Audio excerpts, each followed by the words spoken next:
Flower friends, it is your friend in flowers, Lisa Mason Ziegler, and welcome to Ask a Flower Farmer. And today, I would suspect we have lots of questions about cold weather because I don't know about you, but we just experienced our very first almost frost. But look, y'all, we still have so much stuff coming in from the garden. Look at this. Anybody else growing cut flower kale? Look at the stem length on these things. They are just gorgeous. So the cut flower kale, which is obviously a cool season annual, is, I would call it a November crop. This is what we would sell gobs of to florists and at markets for people for tablescaping and arrangements. And so these are made for cut flowers, right? They kind of look similar to what you might be growing in your container pots, but look at the stems on these babies, y'all. So we still have lots of stuff. We still have sunflowers, of course, still coming in. And so we've had a near frost, but we've got 2 more weeks of decent weather here, so we'll keep it coming. And you know how you see all that, right? Is I do a live show on Fridays inside my live shop app. And Fridays at 12 noon, whatever crops we have, that's where we show them and tell the story. And you're always invited. My shop app is free. You can find it in your app store. Go to Gardener's Workshop. Go to your app store and search Gardener's Workshop. And I have 2 apps. Both of them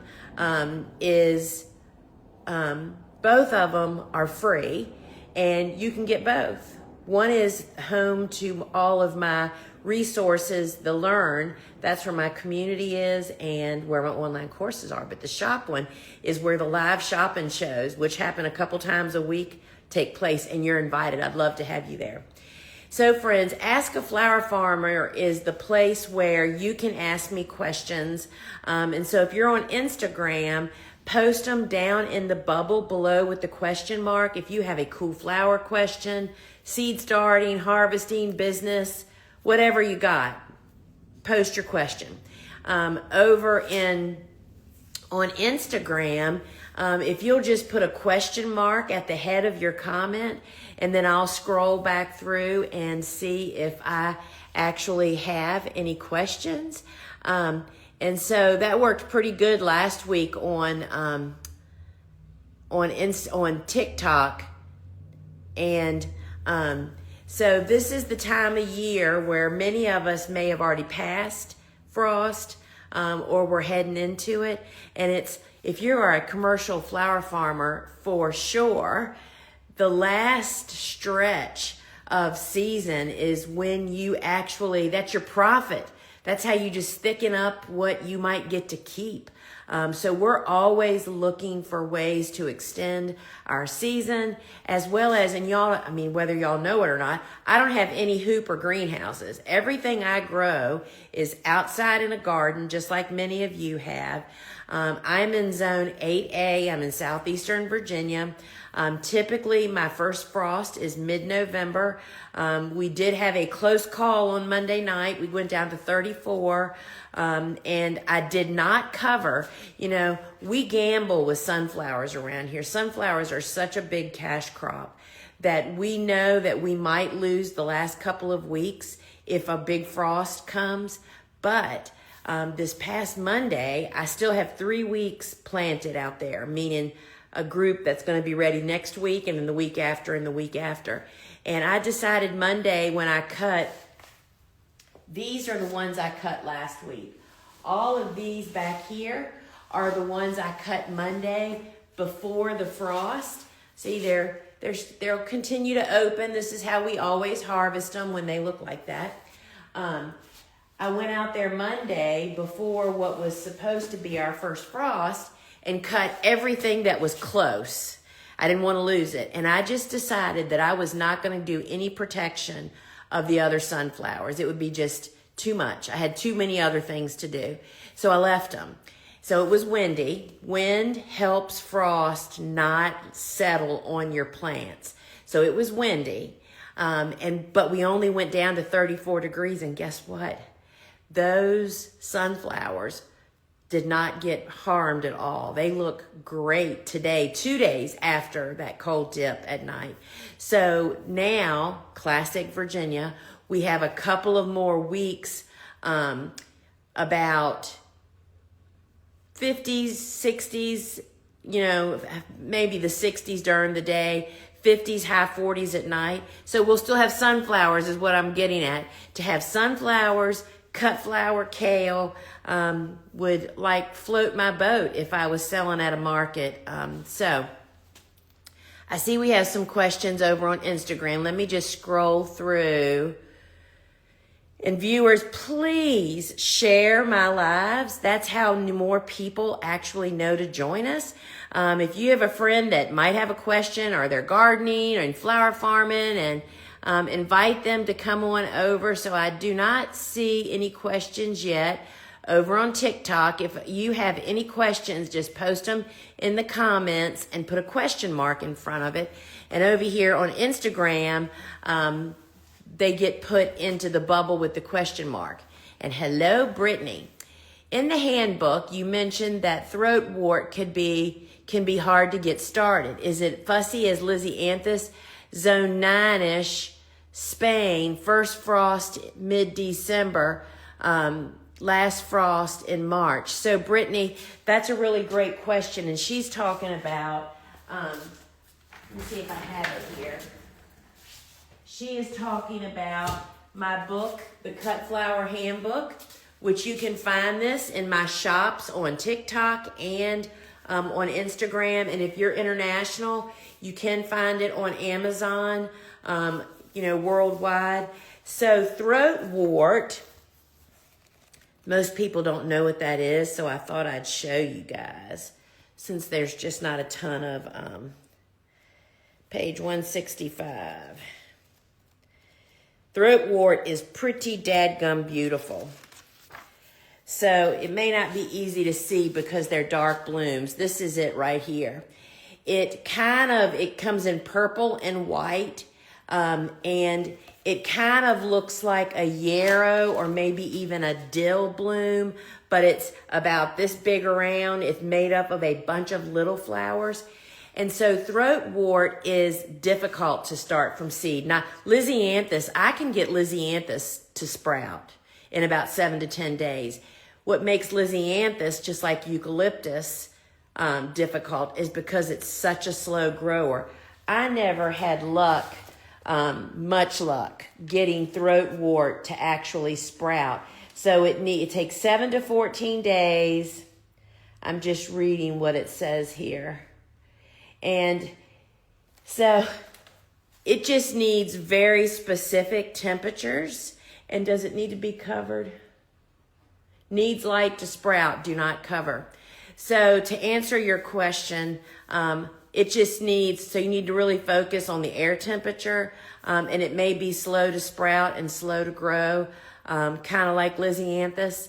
And so I always, because I would buy in the fall plugs, and I would buy throat wart, trachelium, and delphiniums, because we grew them as hardy annuals too, and Lisianthus. And it was just, it's just easier if you are able to do that. But if not, I definitely think it's worth trying.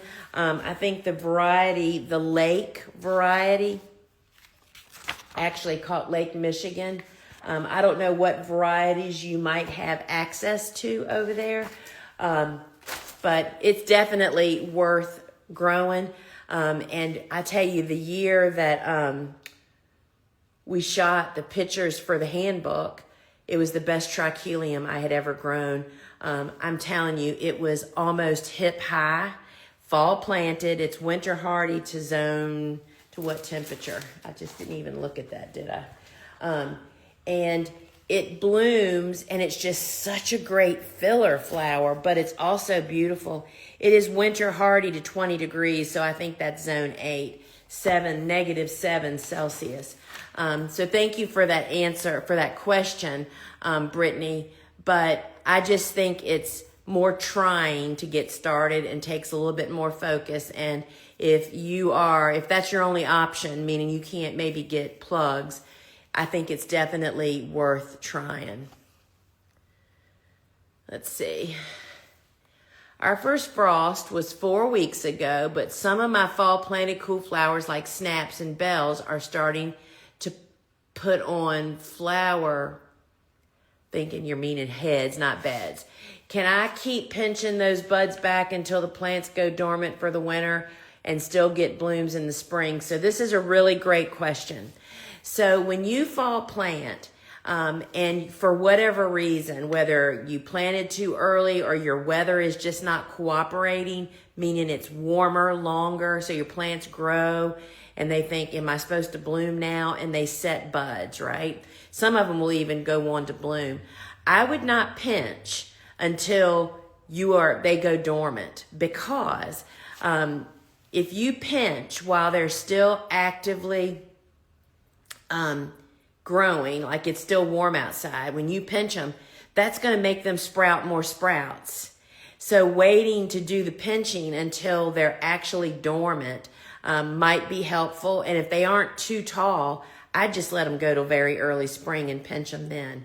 You don't want to encourage more sprouting is what the bottom line is here.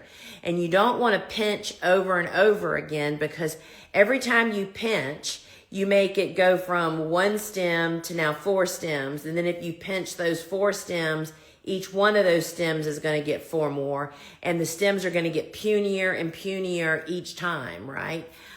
So that's what I would do, is wait until they go dormant to do anything. And if they aren't tall, I would just let them go through the winter that way and take care of it in the winter. I don't know why that question, there you go. How do you store tuberoses for winter? 6B.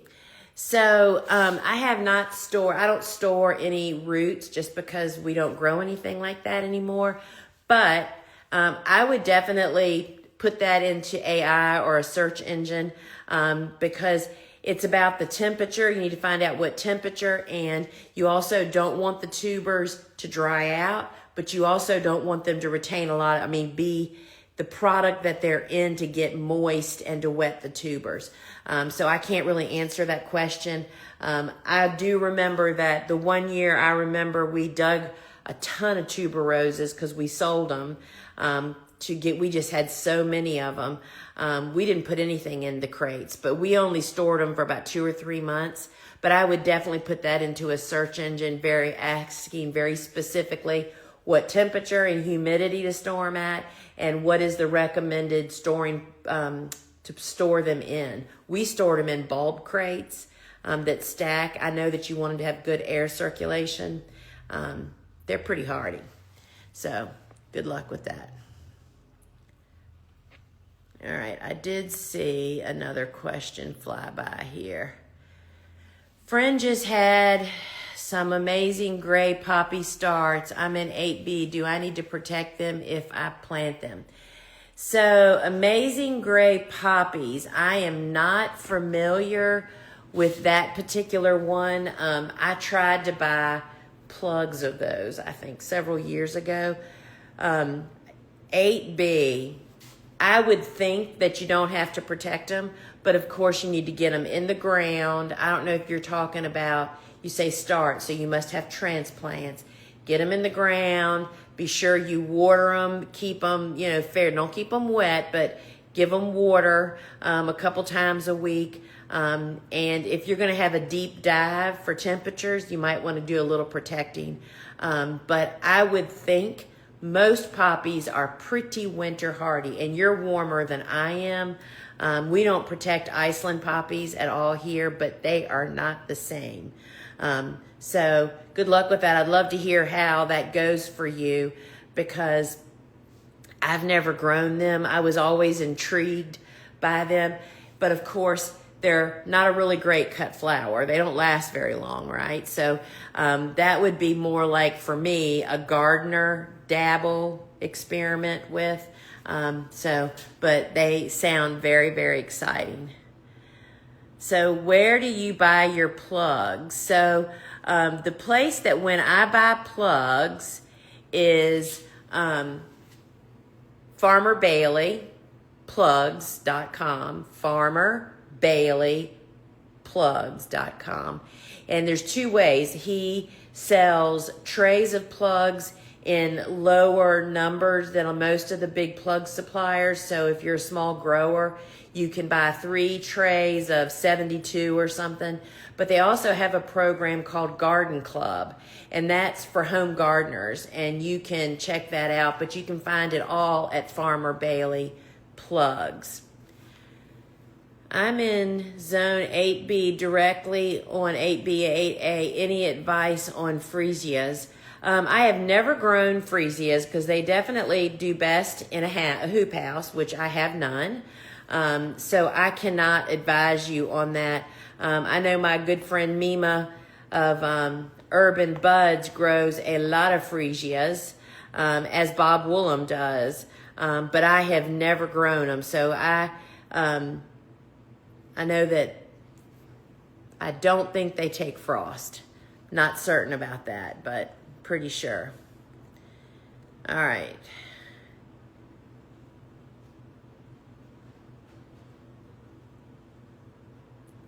So the ornamental kale that I have here, you'll find this on my website and in my app shop. This is Crane, and it's rose, and then red is a little bit deeper, and white. The white is definitely my favorite because it just goes with blooming everything, y'all. And you know, the point is, it does not color up like this until it gets cold. So this has been growing and growing and getting taller and taller, right? Look at that great stem length. But it's just been green, and it just looks like a head of cabbage, right? And then boom, overnight they color up. And we strip, like for instance, all of this should come off. All you're looking for is to use this for us. That's not a really great one. This is better. These are from last week. Is looking for filler, right? For bouquets. I mean, look how beautiful that is. And they last for a really, really long time.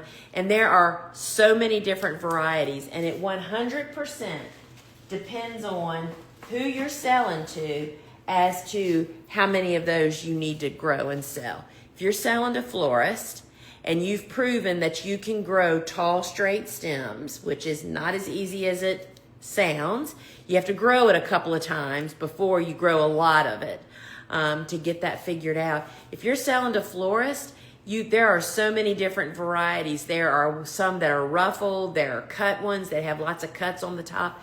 They're all really cool, but you need strong, straight, thin stems. And it takes experimenting. I talk about that in the Cut Flower Handbook, and how we just pack them in really tight to get that to happen. But Crane is the basic, simple, good colors, goes great in bouquets, selling straight bunches, and people can actually use them out of water in tablescapes, for a day or something, for an event or a dinner or something, and that works really, really well too. All right. So Lynette asks over in TikTok, do you grow ranunculus? I do not. So I am a small space, middle of the city flower farmer. I've been growing since 1998, and I cannot have any structures. I can't have a hoop or greenhouse by city ordinances.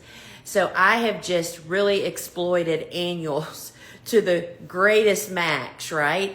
What I learned is that I can grow more and more annuals in space that don't need a lot of extra TLC as ranunculus. You can grow ranunculus without a hoop house, but it takes a lot of added low tunnel structure to protect the blooms from rain and all those things. And I just never went down that road. Ranunculus are beautiful. They will sell, and you can, but they're high investment, which just means you have to invest a lot of money to get the corms, to plant them, and then know how to grow them, and then have customers to buy them, right? So no, I have not grown. I did grow them once many, many years ago, and they were just too much work out in the field for me. All right, so let's see what we got over here. Do you keep the netting on the kale till harvest to protect from pests? That's a really great question. So this year is the first year that I have grown a lot of kale for photography and stuff. And so what she's talking about is that they get the same little inchworm caterpillar that broccoli and cauliflower get in your broccoli and cauliflower, and you harvest them from your garden and drop them in water, and all of a sudden there are these caterpillars floating on the top of your water. Those are the babies from the moths that fly, you know, the white moths or the lime green moths. There's several different colors. And they lay their eggs on the Brassicas family. That is the family of kale, which is what this is, broccoli, cauliflower, all those guys. They're all susceptible. So there's two different ways you can protect your kale or any of your brassicas from that problem. One is, as they're asking, is I used our insect netting to protect my plants. Insect netting is like row cover, but it doesn't trap heat, which you don't want these to get hot, but it keeps the moths from having access to the plants, right? And so they can't lay their eggs on the plants to grow the inchworms. Well, our kale got so stinking tall this year that I reverted back to what I used to do about 5 or 6 years ago, which is the only pesticide I have ever used. It's organic certified. You can find it in our store, actually. It's called Dipel, D-I-P-E-L, and it's a BT, the same stuff that you put in bird baths. It's not the same. It's that same type of stuff that you put in bird baths to kill mosquito larvae and fungus gnats. And you can spray your plants with that, and only insects that actually ingest the leaves, like the inchworms that are eating holes in all of your beautiful ornamental kale, that kills them, right? But it doesn't target any other, it's not by contact. They have to eat it. And nobody else really eats your brassicas other than those inchworms. So you can find that on our website. And I did do that this year. I sprayed 2 times, once a week, because my plants got too tall for the insect netting. The other thought of that process is with the insect netting, you can leave it on long enough that even at the end of the harvest, or when it's close to harvest time, if you take the insect netting off, even then if they lay their eggs, the inchworms don't have time enough to develop and eat holes. But that's a gamble. And that was a gamble I was not willing to take. We started having damage and I said, forget this. I am going to get Dipel. I feel totally confident that it's safe and doesn't target any other insects or birds or anybody else like that. So you can learn more about it on our website in the store, and it's Dipel. It's a powder. You mix it with water and spray it on. It's super easy, and that prevents that from actually happening. All right, so let's see what we've got over here. So when do I take my covers? When do I put my row covers up, and when do I take my row covers down? That's the hot question this time of the year. So I was just sharing with my Flower Farmer Club. We get together every Wednesday at 2 o'clock for the sewing circle, and I sow seeds or do something, and I talk about what's going on here on the farm. And one of the missed pieces of information, I feel like, that a lot of people instantly think of when they hear about row cover, a lot of people call it frost cloth, is they think about cold protection.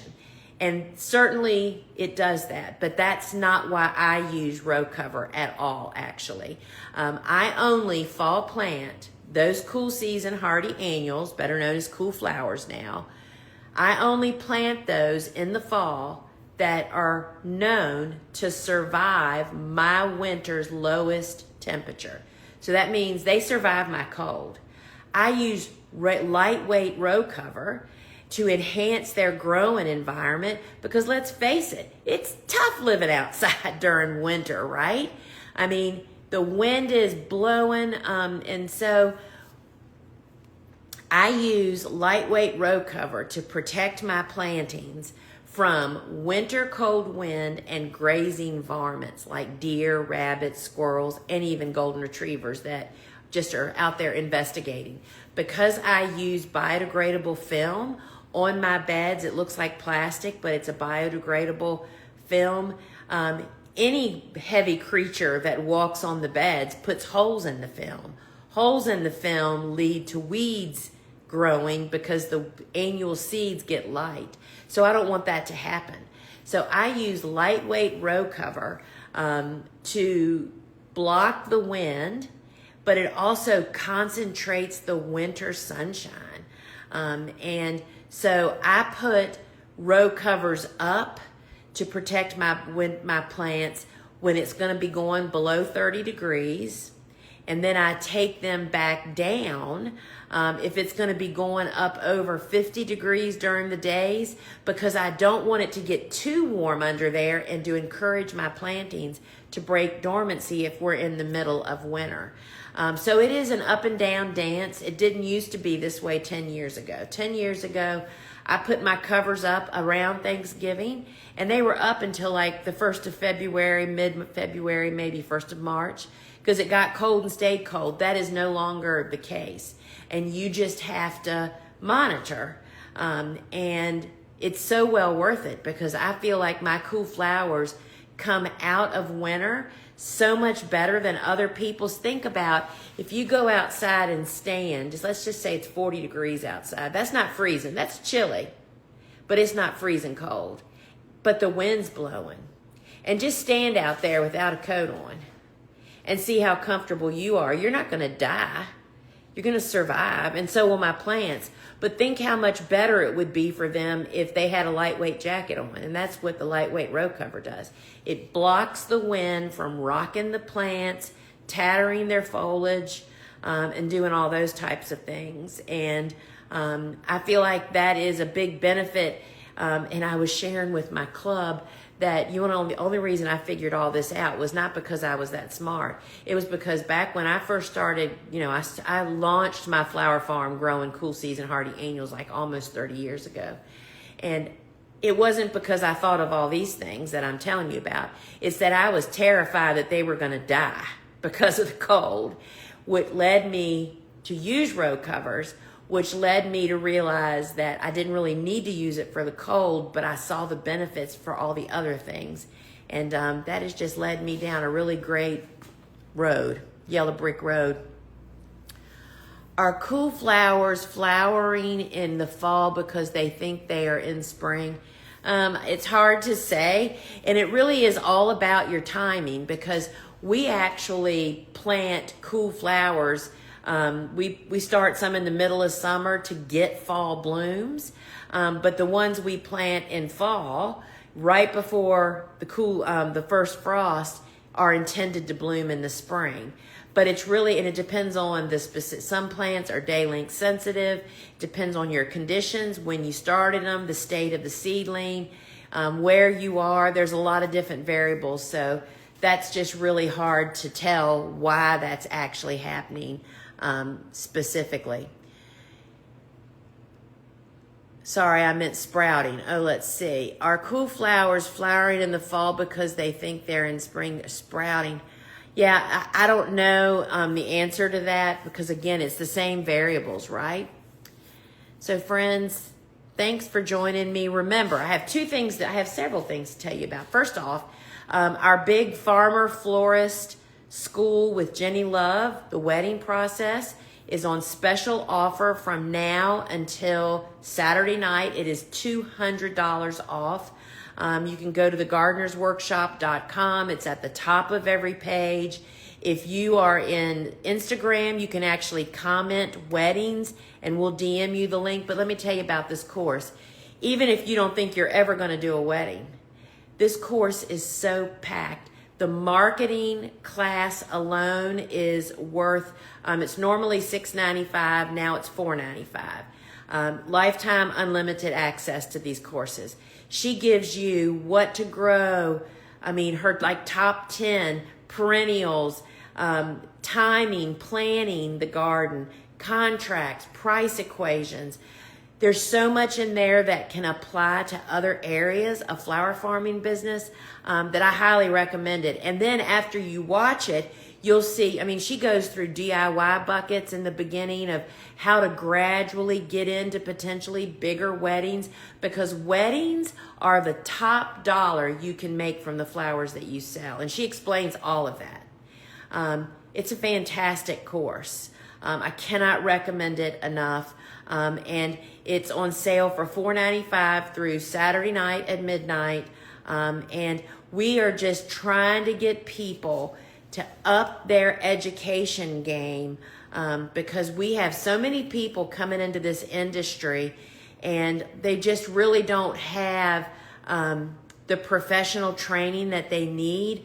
And these courses are have where the rubber meets the pavement, taught by people that have been there, done it, and done it successfully. And it's just, it's incredible information. So I can't recommend that enough. Over at thegardenersworkshop.com, you can also still pre-order your calendar, y'all. They will be shipping this winter.